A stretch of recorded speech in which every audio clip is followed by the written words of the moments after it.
ఈరోజు గుత్తికోటకి రోప్ ఏర్పాటు చేయాలని చెప్పి ఛానల్గా గుత్తి చుట్టుపక్కల ప్రజలందరూ లేదంటే గుత్తి వాళ్ళందరూ అడుగుతూ ఉన్నాము. దాంతోపాటు గుత్తికోటకి రహదారి ఏర్పాటు చేయాలని చెప్పి ఇటీవల వచ్చినటువంటి నూతన కలెక్టర్ గారు ఆయన దృష్టికి కూడా తీసుకోవడం జరిగింది. ఆయన గుత్తికోటకి కొత్తపేట దగ్గర నుంచి కొత్తగా రోడ్డు ఏర్పాటు చేస్తామంటున్నారు. మేమందరం కూడా గుత్తికోట సంరక్షణ సమితి తరఫున కోరుతా ఉన్నది ఏమంటే, గుత్తికోటకు రహదారి ఏర్పాటు చేస్తే ఆటోమేటిక్గా వచ్చే పర్యాటకులకు అందరూ రహదారి గుండా పోయి గుత్తికోట అభివృద్ధికి సహకరించిన వాళ్ళం అవుతాము. ఒకప్పుడు 10 సంవత్సరాల కింద లేదంటే 8 సంవత్సరాల కింద మన పెనుగొండ కోట కూడా ఇదే రకంగా ఇబ్బంది పడుతున్న పరిస్థితుల్లో అప్పటి ప్రభుత్వము పెనుగొండకి కోటకి రహదారి ఏర్పాటు చేయడం జరిగింది. ఇప్పుడు పెనుగొండకు దాదాపు బెంగళూరు నుంచి హైదరాబాద్ నుంచి ప్రత్యేకంగా పెనుగొండ కోట చూడడం కోసమే పై వరకు రహదారి ఏర్పాటుతో కార్లు గడిపోవడం చేత అది అభివృద్ధి చెందుతూ ఉంది. కాబట్టి గుత్తికోట అత్యద్భుతమైనటువంటి 2000 సంవత్సరాల చరిత్రతో పాటు 101 బావులు ఇక్కడ ఉన్నాయి. దాదాపు 19 కిలోమీటర్ల కోట కూడా మన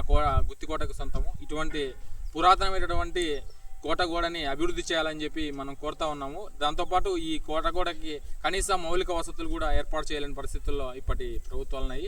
కనీసం గుత్తికోటకు వచ్చే వారికి నీటి వసతి లేదంటే పై వరకు రహదారులు ఏర్పాటు చేస్తే, మౌలిక వసతులు కల్పిస్తే ఈ కోట పైన ఏమేమి ఉన్నాయో ఆ యొక్క దాని యొక్క పురాతనమైనటువంటి చరిత్రకు సంబంధించినటువంటి గుర్తులన్నింటినీ వివరిస్తూ అనేక బోర్డులు ఏర్పాటు చేస్తే వచ్చే పర్యాటకులకు అంతో ఇంతో అభివృద్ధికరంగా ఉంటుంది. కాబట్టి ప్రభుత్వాన్ని మేము కోరుతా ఉన్నాం, ఇప్పటికైనా రహదారి ఏర్పాటు చేసి తాగునీరు లేదంటే ఇటువంటివన్నీ కనీస మౌలిక వసతులు ఏర్పాటు చేస్తే కోటకు పేరు ప్రఖ్యాతులు వస్తాయని చెప్పి ఈ సందర్భంగా మేము చెప్తా ఉన్నాం.